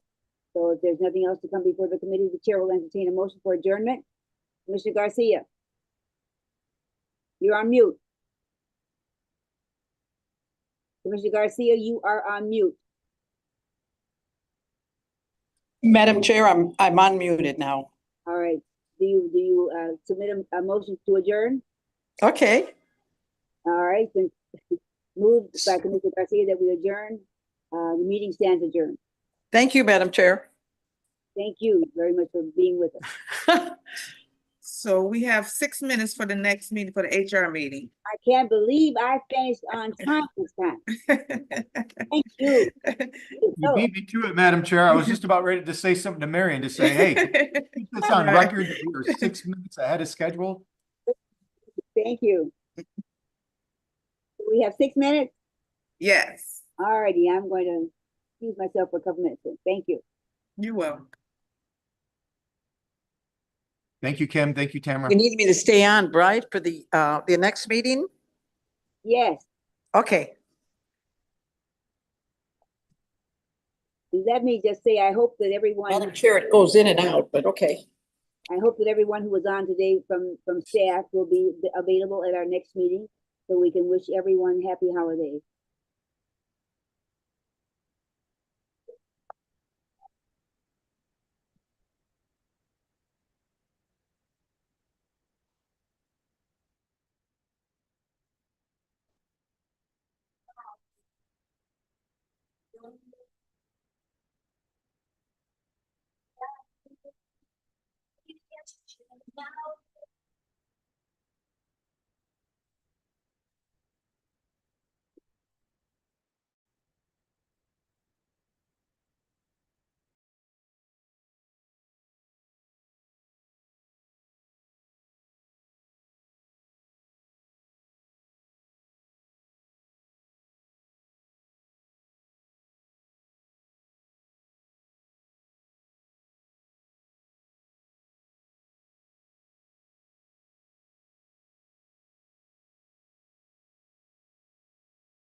Okay, I'm on board. I'm unmuted. Okay, Commissioner Garcia, Mr. Chair. Can you hear me? Yes. Okay, good. All right, it is now 3 o'clock and we will call the HR subcommittee to order. Madam Secretary, could we have a roll call, please? Chairperson Davis, Present. Commissioner Blackman. He Commissioner was Blackman, on. Commissioner Garcia, President Dallas. Commissioner Blackman. She is present. We'll check back with it. Mr. Chair, we do have a quorum. All right, thank you. Is there a motion to approve today's agenda? So moved, Mr. Chairman. Thank you. All in favor of the motion signify by the sign of aye. Aye. Who supported that, Mr.? You supporting it, Mr.? I am supporting it, yes. Okay, Sorry. all right, thank you. All in favor signify by the sign of aye. Aye. All opposed, and that motion is carried. That brings us to the minutes of November 5th. Is there a motion? So moved, Mr. Chairman. Motion's been made. Is there a second? Or Motion's been made and properly supported. All in favor of the motion signify by the sign of aye, please. Aye. All opposed, and that motion is carried as well. We are now at public participation. Is there someone that has a hand up or wishes to speak? Mr. Chair, we do have a hand raised and they have heard the instructions. So Miss Sheila may be unmuted to speak. Miss Sheila.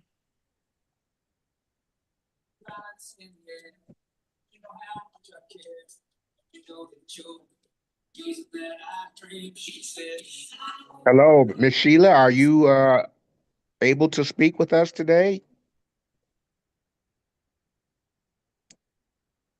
Hello, Miss Sheila, are you there? Miss Jones, maybe we can come back to Miss Sheila. Yes, it doesn't look like she has been taken off of mute. Miss Sheila, you have to unmute yourself in order to begin speaking. So if I see that she has unmuted, I will let you know, Mr. Chair. That is All right. the only hands. No other hands have been raised. All right. Yes, Commissioner Blackman. we need to give her instructions again as to how to unmute herself? I'm fine with that. Ms. Jones, you want to? Absolutely. Okay. Ms. Sheila, if you can hear me, if you need to unmute, you can click the icon that's located on your desktop. If you're on the phone, you have to press *9, *6 in order to unmute. The unmute button is the little microphone icon that's on the lower bottom of either your phone or the Zoom app. But if you're online, you have to press *6. Mr. Chair, I'll look throughout the committee, and if it becomes unmuted, I'll let you know. Thank you. My pleasure. All right, that brings us to communications. There are none. Unfinished business, there is none there. Our new business will be 2025-285 HR metrics. Ms. Jones, please. Allow me to share the screen. And let me know when you can see the presentation. We can see it. Awesome. Good afternoon, commissioners. It's my pleasure to present to you the metrics of human resources from November 2025. My name is Tiffany Jones, Interim HR Director for the Detroit Water and Sewage Department. So here we have our employee demographics as of November. We have 666 employees, and listed below is the breakdown of the demographics. Chair. Commissioner Blackman. Have we ever had a higher percentage of Black applicants than we see now? It pretty much stays. Oh, I'm sorry, Mr. Chair. No, I was gonna defer to you anyway, Ms. Jones. It has pretty much stayed in the 80s. I would love to do a deeper dive and see what was that percentage, maybe, in a trend of 5 years, but it usually stays around the 85% mark in the past year or so. Thank you. My pleasure. Next, we have our breakdown of Detroit residents versus non-residents. As you can see, of that 666, we have 367 that are Detroit residents, 299 that are non-Detroit residents. And of those new employees, we've had 3 hires, and those 3 hires, all of which were non-Detroiters.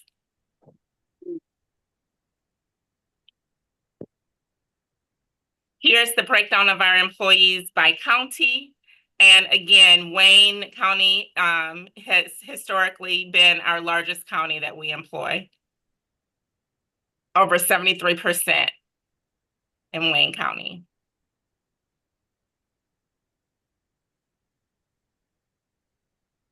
We have 119 employees that are eligible for retirement. 18%, and again, this 18% has been the record in the past couple of years. So we have 82% that are not eligible, 18% that are retirement eligible for the month of November.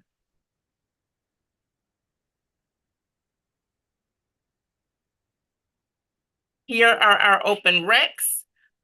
We have 13 open recs, and those open recs equate to 14 positions. So listed before you are the positions that we are actively either interviewing, taking applications for, or waiting on a decision.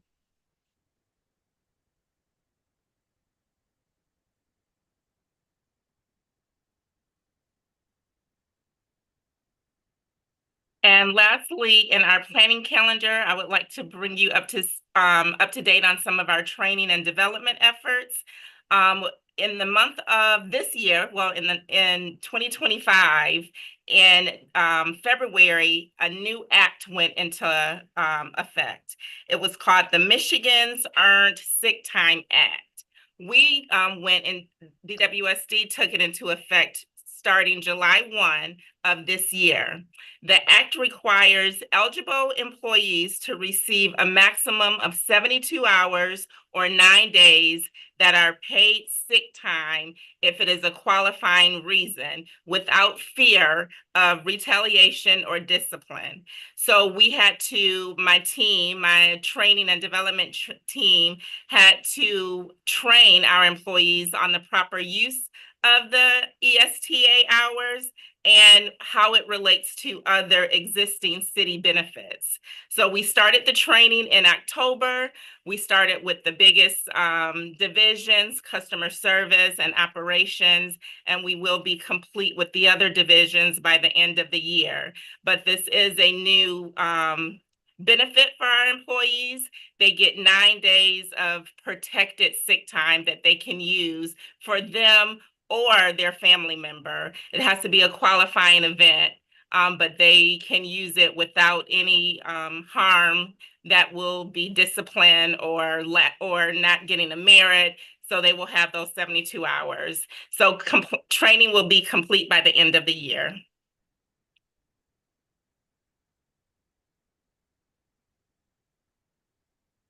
And the 9 days will renew every fiscal year.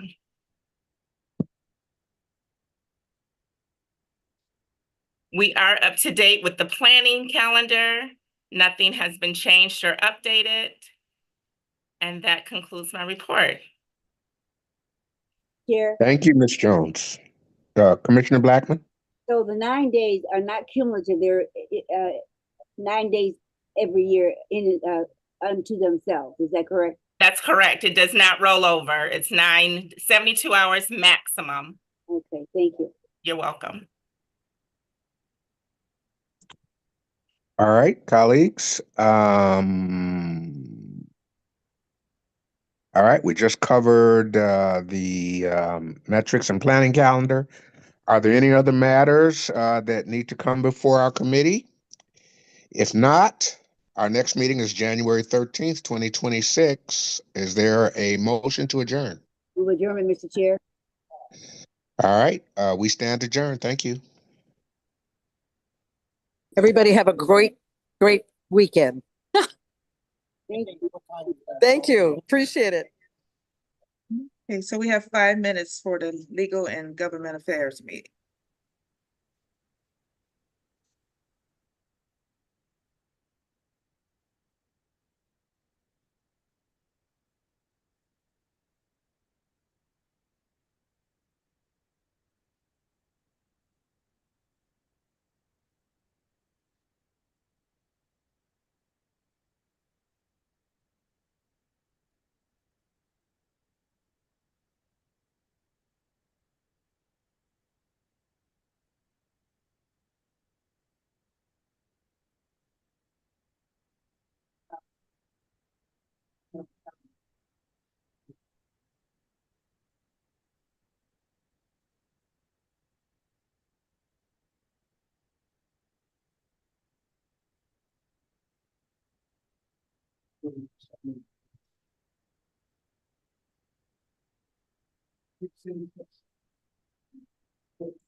Okay,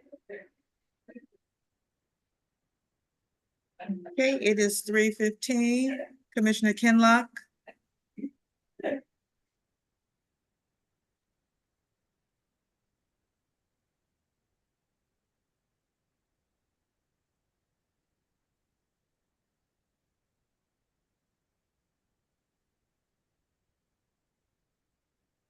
Commissioner Kinlock, are you with us?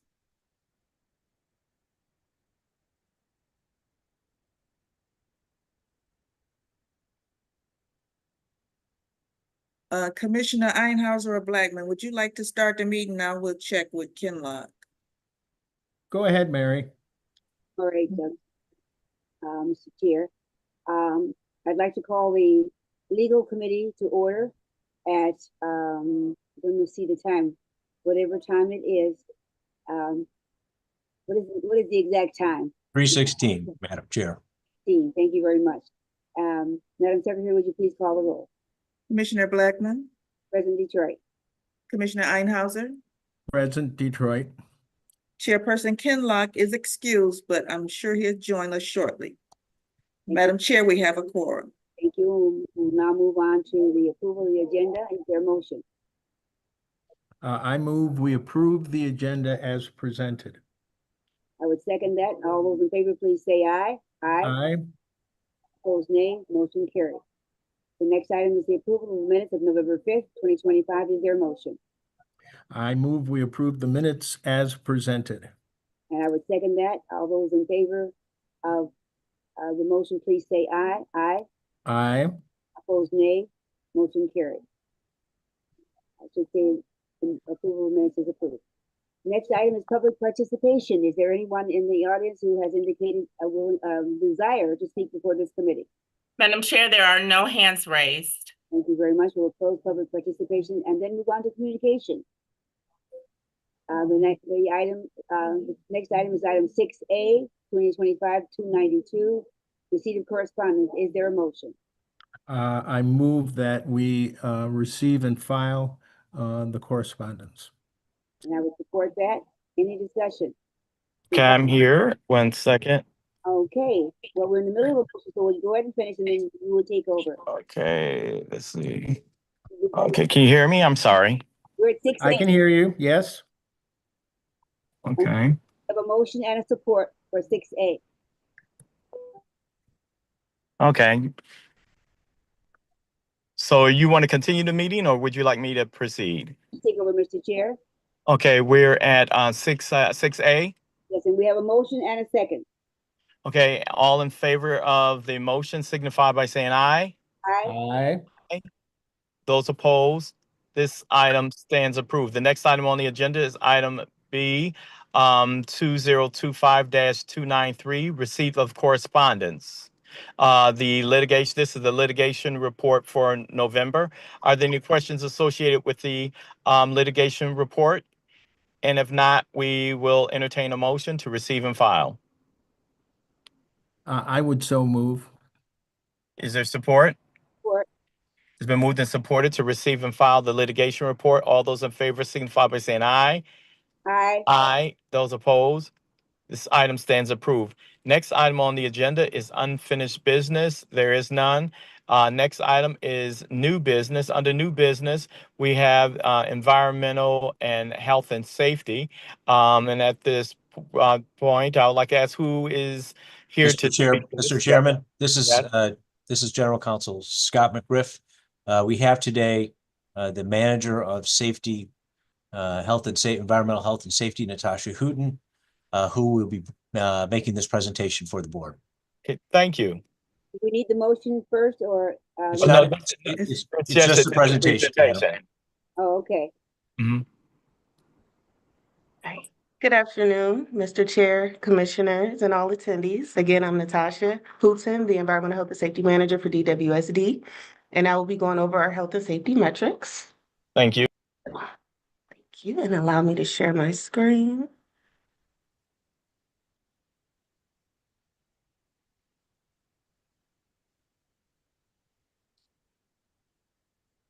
Can everyone see my screen? Not yet. We see you. Oh.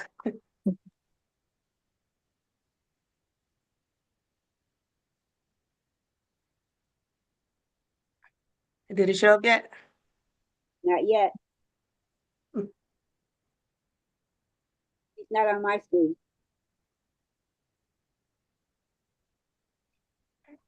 I see it on here. Can anyone see it? No, we can't see it, Natasha. Is there a mommy from IT or somebody, is there somebody else that can run this for us?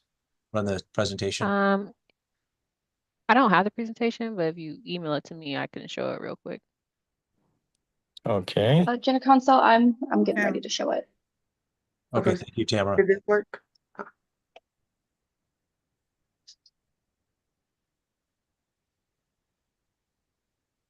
Okay.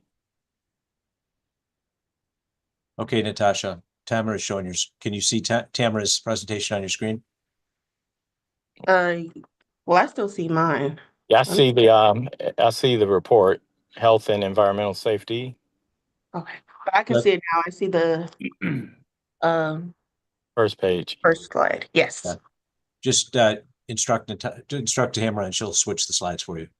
Yes, will do. And thank you very much. I apologize for the technical difficulties.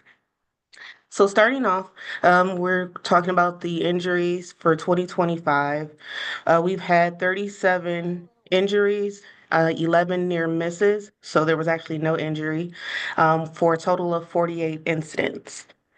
And if you look, the hand is red because that is the one where we've had the most incidents this year. Next slide, please. Okay, okay, thank you. Can you go one? Yep, thanks. So this is just showing it in the graph form as well. Like I said, hand had the most injuries where you see 11, though that's the near misses. But again, this is just the total by body part. Next slide, please. Okay. So for the Michigan Occupational Safety and Health Administration, or also known as MIOSHA, we do have to submit recordables. Out of the 48, 24 are recordable for this year. We go from a calendar year, January 1st through December 31st. And then we had 13 non-recordable injuries and 11 near misses. Next slide. This is just showing the injuries per month. As you see, January and April had the most, followed by October. It had gone down and then ended up being a spike. So what we are actually going to be doing is a trend analysis as well to see if there's any correlation between body part injured versus the task being performed at the time. Next slide, please. And now this is for Q1 from Q2 for this fiscal year, the injuries from July through November thus far. This was a total of 16 for those 5 months. Next slide, please. Here. Oh, I'm sorry. Yes, you have a question? Regarding the reportable, what else is necessary in terms of how we handle those? We have to report them to MIOSHA? Yes. So what is required after we do that? Nothing further is required. The only thing is, let's just say there was ever a MIOSHA visit, they may request to see our documentation. But once we submit it for the year, we also do have to post it February 1st through April 30th in like a common area because it is knowledge for all employees to be able to see in case they want to view it, the numbers. So what is the responsibility of the department as it relates to those incidents? So as of right now, we are investigating in order to get to the root cause, in order to reduce and eliminate, all injuries to see what changes we need to make. And again, is it, for example, just talking about the hands, was it the same process that was with multiple employees that caused that same type of injury? Or, the next one was, I think back injuries was the second highest. Is it an ergonomic issue where we need to work on showing proper lifting techniques to team members in order to prevent those type of injuries? So we're getting, depending on what the responses are to those questions, we then put some action plans into place to make sure that we address those issues? Yes, that's why we're working on the trend analysis exactly. So we can see what we need to do in order to make sure that we do not have these repeat injuries and incidents. Thank you. Okay, yes, no problem. So now for Q1 and Q2 for gas strikes. From July through November, we have had a total of 29 gas strikes. And if you go to the next slide, it's going to separate between DWSD and contractors. So out of those 29, 8 of those DWSD employees were performing the work. 5 of those we were considered at fault. The other 3, DTE was considered at fault. Can you go to the next slide, please? Now, of those remaining 21, 15 of those at-fault gas strikes were the result of the contractors who were performing the work for us. And this is the list of those contractors here. And 6 of those were the responsibility of DTE for those gas strikes. And so what we're doing is we also do investigations when it comes to those so that we can ensure that everyone is following the standard operating procedures, following, PPE requirements, everything like that, when they are performing these tasks. Next. Yes. Going back to the previous slide, maybe this is the slide. So when we determine that there are exceeding number or high numbers being committed by our contractors, what did you say we do? We are doing investigations, like one of the safety representatives comes out. DTE is also on scene as well. I'm not quite sure what was done prior to, but this is something that's going to be a work in progress with developing the data for this. But that's why we are trying to separate it by contractors and whatnot, so we can see who are repeat offenders, just because that could be a determination when it comes to future contracts. So are we at when we look at the ones that we consider to be exceedingly high, are we taking any action immediately, or are we just waiting to get data? So as of right now, the reports go out to the responsible party. Now, regarding further action, that's something that we would need to develop to officially put something in place as far as how we want to handle it. So that part is a work in progress. Okay, thank you. I was just thinking that might be a factor in awarding a future contract. Absolutely. Absolutely. Thank you. Yes, no problem. And okay, so now we're on to vehicle accidents. For Q1 and Q2, we've had a total of 22 vehicle accidents, the highest number being in September. If you could go to the next slide, please. Out of those 22 accidents, the DWSD driver was found at fault for 10 of those, and the remaining 12, they were found not at fault. What we have done thus far is we have included defensive drivers training, a part of onboarding. The goal is to reduce that number, to empower and to train employees before they get, behind the wheel of these, different vehicles that are, work vehicles. And then refresher training as needed, if that's required, or for any repeat offenders as well. Next slide. Let me just jump in very quickly. Go back to the prior slide regarding vehicle accidents. Commissioners, it's important to know that every month Natasha holds and her team hold an evaluation session in which they review the accidents that occurred during that prior month to make the determination as to whether the driver was at fault or not at fault, based on investigation by security, based on reporting, if there was a police report, based upon the employee's own report. There's an investigation made to determine the fault or not fault status. At that time, if an employee is found to be at fault, that employee is then subject to discipline by his or her division, as well as remedial training, as Manager Hooten has just described. So understand that there is a process in place to address the issue that happened, as well as address it on a go-forward basis. Thank you. Thank you. Thank you, Scott, for providing the additional information. So that is the end of my presentation. Does anyone have any additional questions? What is going on with that picture? Okay.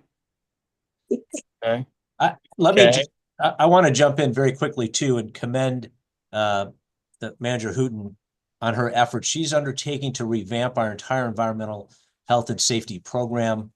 Her task this fiscal year is a 21 steps to excellence process that I think she's already briefed the board on. She's knee deep into that, and her reporting and the change in metrics reporting is just a part of that to keep the board informed as to what's going on. So we're happy to present this to you, and just understand this will be a quarterly report that you'll be getting from now on. Okay. From Manager Hooten. Thank you, Manager Hooten. Appreciate the information. Thank you. We're looking forward to the upcoming reports as well. And so I would like to ask, are there any additional questions? Any additional questions? Okay, we will now go to the next item on the agenda, the planning calendar. I see none, and other matters I know of none. And so at this time, we will now go to a next meeting, which is Tuesday, January the 13th, 2025. And at this time, a motion to adjourn is in order. Adjournment, Mr. Chair.